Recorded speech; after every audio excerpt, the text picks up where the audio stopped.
है तो पेड़ भी होगा। भागवत रूपी फल का पेड़ कौन सा है जिस पर यह फल लगा है? निगम कल्पतरो, वेद रूपी पेड़ है। भागवत वेद से अलग नहीं है। हमारे यहाँ दो सिद्धांत हैं। हमारे यहाँ एक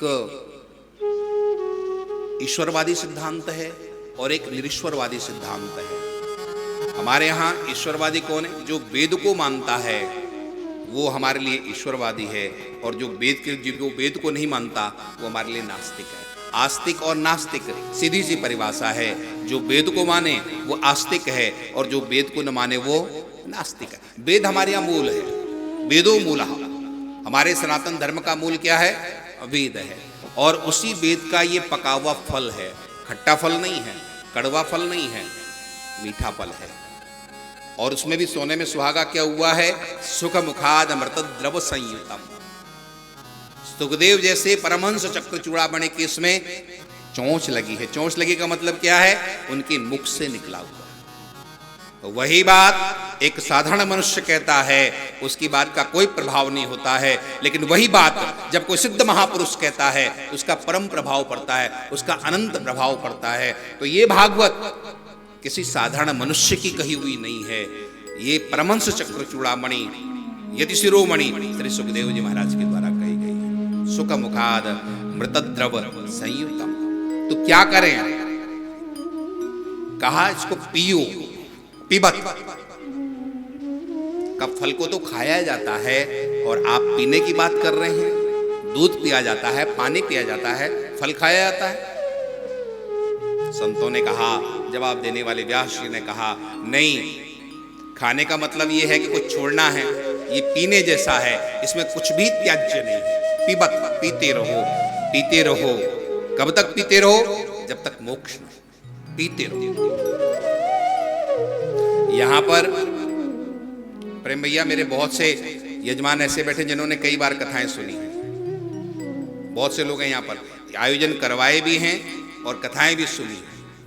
आप तो हैं ही हैं, आपने तो है। हाँ, बहुत लोग, बहुत से।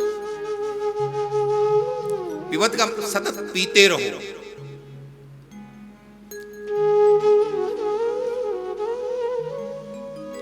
पीने का मतलब थोड़ा मैं समझाऊं आपको।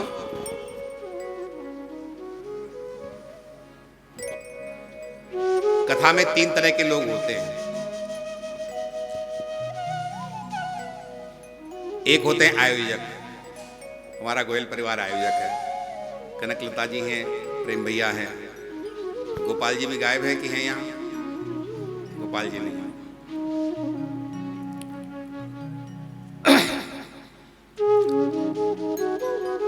एक होता आयोजक, दूसरा होता आस्वादक और तीसरा होता है आलोचक। बीच का जो है, बीच का और पहला, ये बहुत अच्छे होते हैं, लेकिन तीसरे को अच्छा नहीं माना जाता है। प्रयास करना, 2 बनने का प्रयास करना, या तो आयोजक बनने का प्रयास करना या फिर आस्वादक बनने का प्रयास करना। आस्वादक का मतलब है जो पी रहा है भागवत जी को। आयोजक बहुत बार ढंग से नहीं सुन पाता क्योंकि उसे बहुत व्यवस्थाएं देखनी पड़ती है। हो सकता है कि वो इतनी कथा न सुन पाए। पहला प्रयास तो आयोजक बनने का करना, न बन सको तो फिर आप आस्वादक बनने का प्रयास करना। और जो तीसरा है आलोचक, आलोचक तो कभी भी मत बनना। एक आम का वृक्ष है, उस पर एक गिद्ध आकर के बैठता है, वो चारों तरफ मांस ढूंढता है। उसी वृक्ष पर एक चील आकर के बैठती है, वो चूहे इत्यादि छोटे मोटे जीव जंतु को ढूंढती है। लेकिन उसी वृक्ष पर आकर के एक तोता बैठता है, वो चारों तरफ उस वृक्ष के एक चक्कर लगाता है और जो मीठा वाला फल होता है उसको स्वयं भी चखता है और कुछ बूंदें नीचे गिर जाती हैं तो चींटे मकोड़े जो हैं उनको भी स्वाद मिल जाता है। हम आस्वादक बने, हम तोता बने, इसको पीने का प्रयास करें। और जितना आप पियोगे, आप ये मत सोचना कि कितना पिए, मोक्ष पर्यंतम, जब तक जीवन है तब तक पीने का प्रयास करना। बहुत लोग कहते हैं कि महाराज बहुत सुन लिया, अब क्या करें। बहुत से लोगों को अजीर्ण हो जाता है कथा सुनते सुनते।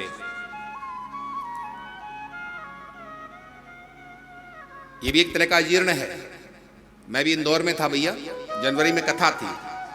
वहाँ के एक प्रसिद्ध व्यक्ति हैं, कथा के बाद मेरे पास आए और उन्होंने मुझे ऐसे कहा कि मानो उन्होंने ये कथा सुन के मुझ पर एहसान किया हो। वो कह रहे हैं महाराज, बहुत अपने भावभंगिमा में कहते, महाराज मैंने 11 कथा सुन चुकी है, आपकी ये 12वीं कथा है, मतलब हमने तुम पे बहुत बड़ा एहसान किया है।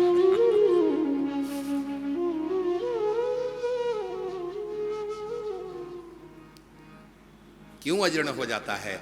चाय पीने से तो अजीर्ण नहीं होता आपको, भोजन करने से तो अजीर्ण नहीं होता। भोजन तीनों टाइम चाहिए, जलपान चाहिए, चाय चाहिए, तो कथा ने आपका क्या बिगाड़ा है? जब तक जीवन है तब तक कथा सुनते रहो, भागवत का अमृत आप पीते रहो, और भागवत का अमृत आप पीते रहोगे तो हृदय में भक्ति अपने आप जागृत होती जाएगी आपको। जिस तरह से नशा करने वाले को नशा बुलाना नहीं पड़ता है, शराब पीते ही अपने आप उसका नशा उत्पन्न हो जाता है, ठीक उसी तरह से ये भागवत भी आप सतत सुनते रहोगे तो वह भक्ति आपको बुलानी नहीं पड़ेगी, अपने आप के आपके अंदर से वह भक्ति जागृत हो जाएगी। जिस तरह से भोजन करने के बाद शक्ति को बुलाना नहीं पड़ता है, भोजन करते ही शक्ति प्राप्त हो जाती है, ठीक उसी तरह से ये कथा यदि आप सुनोगे तो नित्य निरंतर आपको वह परमानंद ब्रह्मा परमानंद आपको मिलता रहेगा। आलयम मोक्ष पर्यंतम, जब तक ये जीवन है तब तक इस कथा को सुनते रहो। मुहरहो शब्द का प्रयोग यहां पर व्यास जी महाराज ने कहा है, मुहरहो। मुहरहो का मतलब हमेशा सुनते रहो, जब भी समय लगे। भक्ति का प्रारंभ आपके जीवन में सुनने से ही होगा। बाबा तुलसी ने रामचरितमानस में राम जी के मुख से कहलाया है। नवदा भक्ति होती है, 9 प्रकार की भक्ति होती है, और उसमें प्रथम भक्ति क्या है? बाबा तुलसी का वचन है, प्रथम भगति संतन कर संगा, प्रथम भगति संतन कर संगा। भक्ति का प्रारंभ होता है जब आप संतों का संग करते हो। ये कुंभ नाम क्यों है? ये अमृत नाम क्यों है इसका? हम लोग कुंभ में आए हैं और उस कुंभ में था क्या? अमृत था। अमृत क्या है? ये कथा ही तो अमृत है। यहां आप, ये समुद्र मंथन हो रहा है, ये मंथन ही चल रहा है।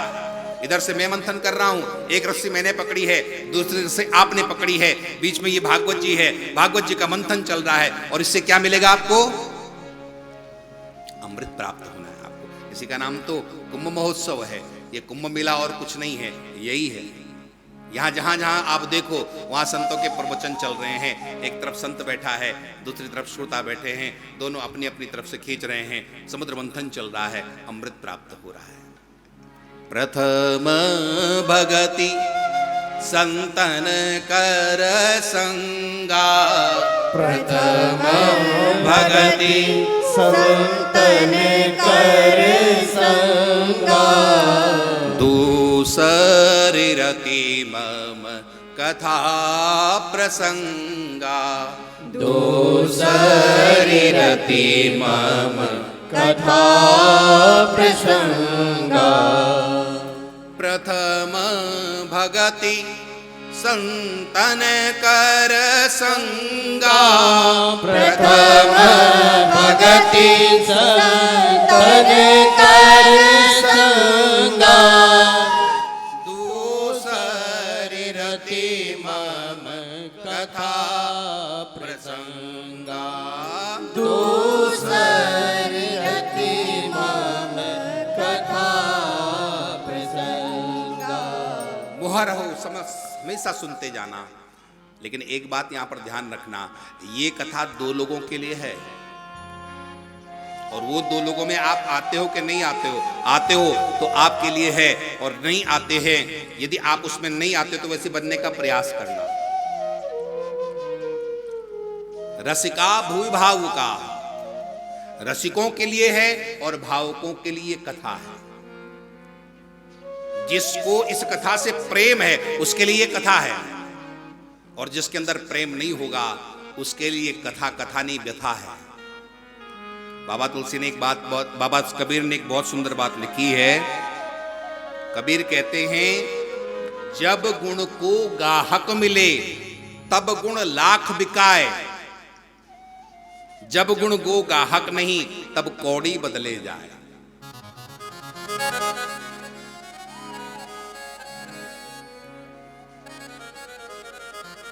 एक संत ने अपने शिष्य को मणि दी,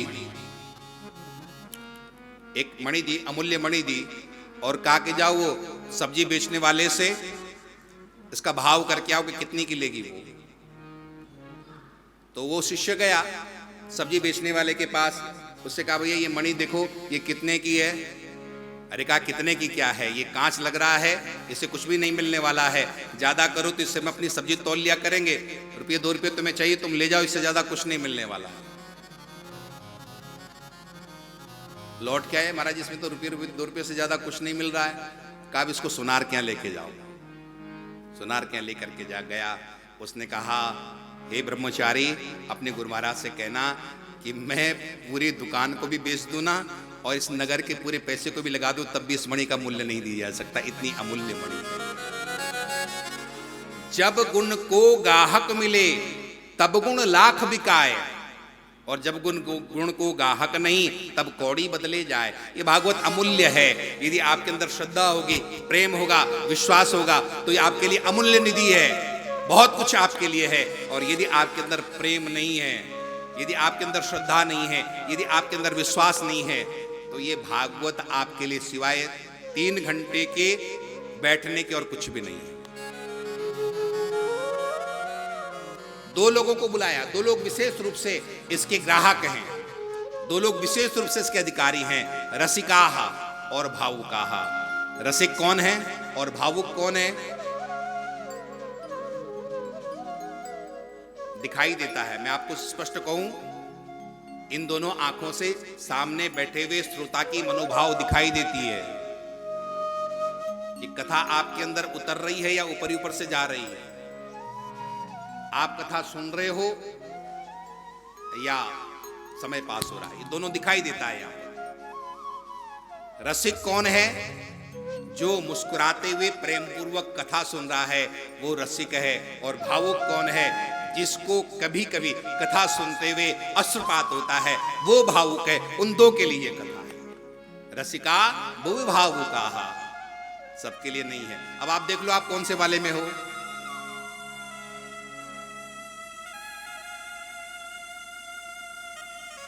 आप पे छोड़ता हूं मैं। श्री वृंदावन बिहारी लाल की जय। प्रयास कर रहे हैं, बहुत अच्छी बात है। नहीं प्रयास नहीं, आप तो आगे तक पहुंचे हुए हो।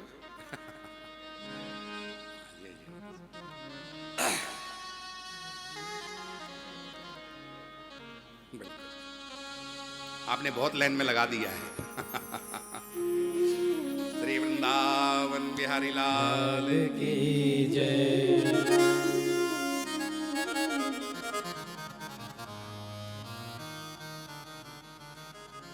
बाबा तुलसी ने अपने जीवन की घटना लिखी है।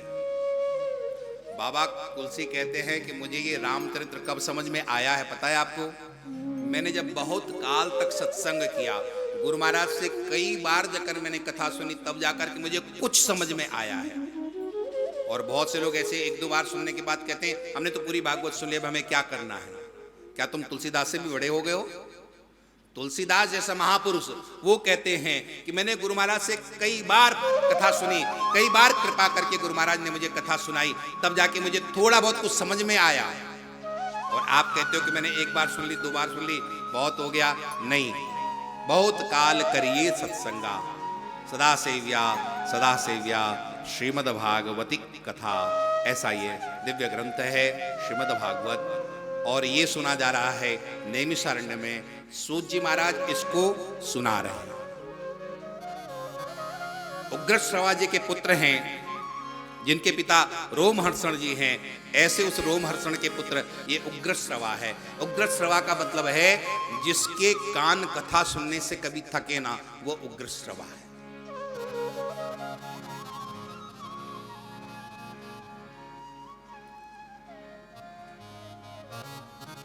भगवान शंकर ने पार्वती जी से एक बहुत अच्छी बात कही है। भगवान शंकर कहते हैं कि हे पार्वती, रामचरित जे सुनत अघाई, रस विशेष चाखा तिन नाही। भगवान के चरित्र को सुनने के बाद जो ये कह दे कि बस हो गया, समझ लेना उसने इस स्वाद को चखा ही नहीं है। ये स्वाद तो दिन प्रतिदिन बढ़ता ही चला जाता है। दिन दिन बढ़त सबायो, पायो जे मैंने राम रतन धन पायो। ये दिन दिन बढ़ता चला जाता है। इसी भागवत में आगे वर्णन मिलता है। विदुर जी महाराज कहते हैं, ऐसा कौन अभागा होगा जो इस कथा को सुनने के बाद कह देगा कि बस बहुत हो गया, अब मुझे नहीं सुनना। और जो ऐसा कह दे वो समझ लेना उसने इसके स्वाद को चखा ही नहीं है। ये परम प्रेम है। परम प्रेम में तृप्ति और भूख एक साथ बढ़ती है।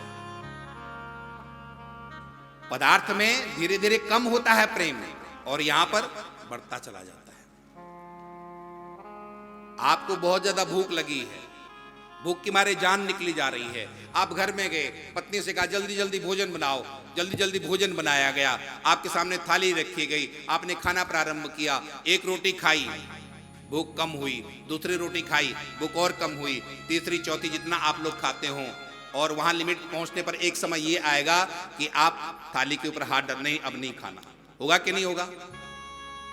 वहां कम होता चला जाता है। पदार्थ में धीरे धीरे आनंद कम होता है, और यहां पर धीरे धीरे बढ़ता चला जाता है। तृप्ति और भूख एक साथ बढ़ती है। आप सुन रहे हो, तृप्त भी हो रहे हो, और साथ में ये कामना भी होती है हम और भी सुनते जाएं, और भी सुनते जाएं, और भी सुनते जाएं। ये है परम प्रेम।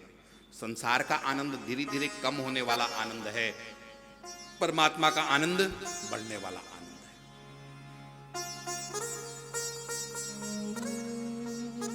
है। ऐसे उन सूत जी महाराज से ऋषियों ने नैमिषारण्य में कुछ प्रश्न किए हैं, और उन्हीं प्रश्नों का जवाब ये श्रीमद् भागवत कथा है, और कुछ नहीं। श्रीमद् भागवत कथा का मतलब है शिष्य का प्रश्न और गुरु का उत्तर। सूत जी महाराज गुरु हैं, सौनकादि ऋषि शिष्य हैं। सुखदेव जी महाराज गुरु हैं, परीक्षित शिष्य है। शिष्य और गुरु का संवाद ही भागवत है। प्रश्न है उनके 6 प्रश्न है, और उन 6 प्रश्नों में पहला प्रश्न है मनुष्य का कल्याण कैसे हो। परम धर्म मनुष्यों का क्या है, आप बताने की कृपा करो। दूसरा प्रश्न है शास्त्र बहुत है, शास्त्रों का सार क्या है, ये आप बताने की कृपा करें। तीसरा प्रश्न है भगवान देवकी और वसुदेव के पुत्र बनकर के क्यों आए, क्या कारण था। जो सबका पिता था वो किसी का पुत्र बनकर के आया, ऐसा भगवान को क्यों करना पड़ा।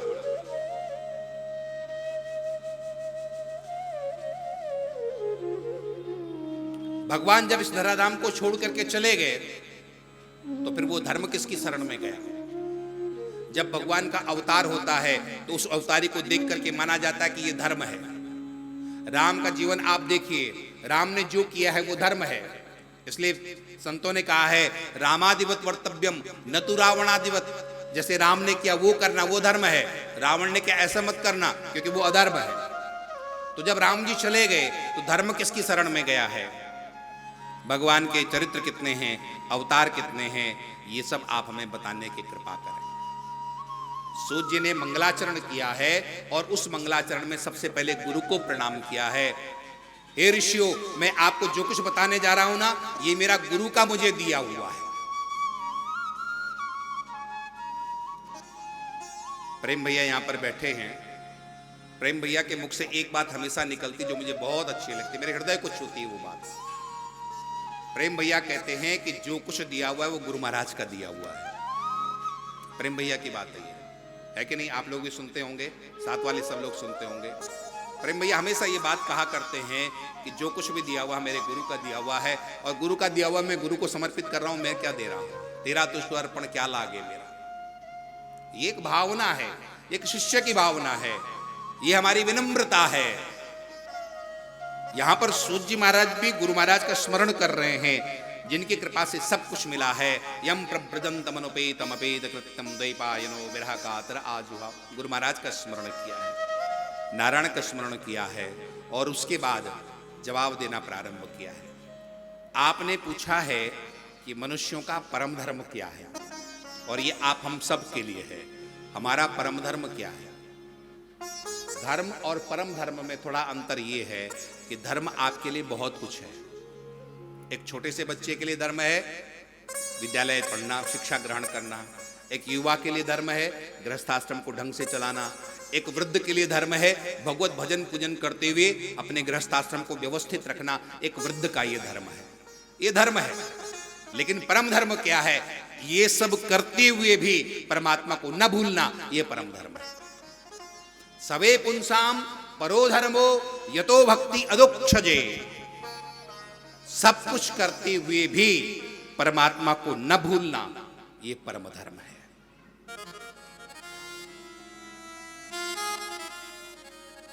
परम धर्म का मतलब है परमात्मा के चरणों में हमारा विशुद्ध प्रेम हो जाना, ये परम धर्म है।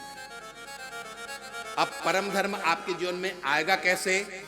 तो 3 सूत्रों को बाबा तुलसी ने कहा है। इन 3 सूत्रों के साथ यदि हम अपनी साधना की यात्रा को जारी रखते हैं तो निश्चित ही परम धर्म आपके जीवन में आने से रुकेगा नहीं, आएगा ही आएगा। 3 सूत्रों को धारण करना चाहिए। पहला सूत्र क्या है? प्रीति राम सो नीति पथ चलिए राग रस जीत, और तुलसी संतन के मते यही भजन की रीत। प्रीति राम से, प्रेम राम से करना। अब ऐसा मत यहां से सुन के चले जाना कि मैं राम जी से प्रेम करना है तो परिवार वालों से मैं दुश्मनी करनी है। नहीं, एक बाह्य प्रदेश होता है, एक अंतर प्रदेश होता है। बाहर तो उनसे प्रेम दिखाओ कि हम तुमसे प्रेम करते हैं, लेकिन अंदर किससे प्रेम करना है? बोलते तो जाओ। हम लोग उल्टा करते हैं। बाहर से तो भगवान को दिखाते हैं कि भगवान हम आपसे प्रेम कर रहे हैं, और अंदर किससे प्रेम करते हैं? यात्रा थोड़ी बदलनी है, थोड़ी सी उसको इधर का उधर करना, बस ऐसा ही करना और कुछ नहीं करना। हो पाएगा? अरे यहां तो हाँ बोल दो, घर जाके जो करना करना। श्री वृंदावन बिहारी लाल की जय।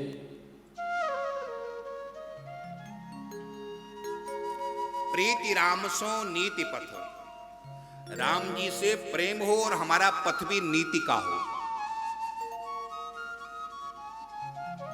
एक बात मैं आपसे और कहता चलूंगा, आप हम सब लोग धर्म रूपी विद्यालय में अभी केवल जो है वो प्री नर्सरी में ही है। अच्छा, विद्यार्थी कौन अच्छा होता है? आगे बढ़ने वाला विद्यार्थी अच्छा होता है, या एक ही क्लास में जड़ें जमा करके बैठने वाला विद्यार्थी अच्छा होता है?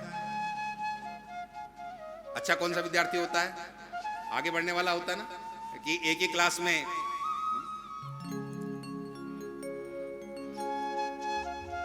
एक बच्चे के रिश्तेदार आए, पूछा बेटा तुम किस कक्षा में हो? कहा कक्षा 5 में। कहा बेटा हम 3 साल पहले भी आए थे, तब भी तुम कक्षा 5 में हो थे, और आज भी तुम कह रहे कक्षा 5 में। कहा अंकल आपको पता नहीं है, मैं अपनी जड़ें मजबूत कर रहा हूं, नींव मजबूत कर रहा हूं। आप तो 1 साल पढ़ के आगे चले गए, आपकी क्या नींव मजबूत हुई? मैं तो 5वीं में अपनी नींव मजबूत कर रहा हूं। तो हम भी भक्ति के उस पाठशाला में, भक्ति के उस विद्यालय में अभी प्री नर्सरी के ही छात्र हैं। क्यों?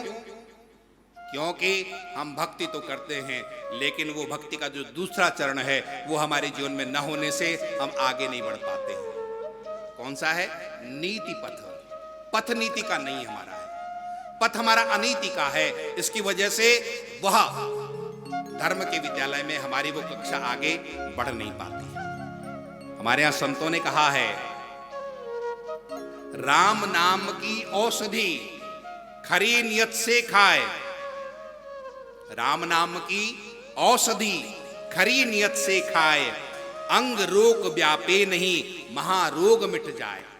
बस नियत यदि खरी हो, फिर राम नाम ऐसी औषधि है कि अंग अंग से वो रोग, बहुत सुंदर, महारोग भी मिट जाएगा। ये भाव रोग महारोग है, ये महारोग भी हमारा समाप्त हो जाएगा। लेकिन कब? जब हम खरी नियत से खाएंगे तब। परमात्मा से प्रेम और भगवान से प्रेम हो गया है, इसकी क्या निशानी है? इसकी निशानी ये है कि जिसका परमात्मा से प्रेम हो जाएगा उसका प्राणी मात्र में प्रेम हो जाता है। ये सबसे बड़ी निशानी है। आप परमात्मा के प्रेम को यदि तराजू में तोलना चाहो, देखना चाहो कि मुझे परमात्मा से प्रेम हुआ कि नहीं है, तो फिर अपनी दृष्टि को देख लेना, आपको दुनिया से प्रेम हुआ कि नहीं हुआ। क्योंकि इस दुनिया में भी नारायण ही तो है, ईश्वर वो जगत जगदीश ही जगत के रूप में विराजमान है। यदि हम उससे प्यार करते हैं तो इससे हम नफरत कैसे कर सकते हैं। परमात्मा हमारा कहाँ है? सब जगह है। मुझ में राम तुझ में राम सब में राम समाया है। मुझ में राम तुझ में राम सब में राम समाया है। मुझ में राम तुझ में राम सब में राम समाया है। मुझ में राम तुझ में राम सब में राम समाया है। कर लो प्रेम जगत में सबसे कोई नहीं पराया है। कर लो प्रेम जगत में सबसे कोई नहीं पराया है। कर लो प्रेम जगत में सबसे कोई नहीं पराया है। कर लो प्रेम जगत में सबसे कोई नहीं पराया है। बोलो राम बोलो राम बोलो राम राम राम बोलो राम बोलो राम बोलो राम राम राम बोलो राम बोलो राम बोलो राम राम राम बोलो राम बोलो राम बोलो राम राम राम। हमारे यहाँ अथर्ववेद है। 4 वेदों में से एक वेद अथर्ववेद है। वेद में एक छोटी सी प्रार्थना मिलती है, बहुत छोटी प्रार्थना है। अथर्ववेद की वो प्रार्थना कहती है, अथर्ववेद का वो ऋषि परमात्मा से प्रार्थना करता है, हे परमात्मा याश्च पश्यामि याश्च न, याश्च पश्यामि याश्च न तेषु माम सुहृदिं कृधि। हे परमात्मा, मैं जिसे जानता हूँ या न जानता हूँ तो मुझ पर ऐसी कृपा कर कि मैं प्राणी मात्र के प्रति प्रेम रखूं, चाहे मैं उसे जानता हूं चाहे न जानता हूं। हम सब के प्रति प्रेम रखें। सर्वे भवन्तु सुखिनः, ये हमारे ऋषियों की भावना है। तो परम धर्म क्या है? परम धर्म वो है परमात्मा से प्रेम हो जाना। और कैसा वो परम प्रेम होना चाहिए? अहेतु क्या, बिना किसी हेतु के परमात्मा का प्रेम होना चाहिए। हमारी भक्ति 2 कारणों से होती है।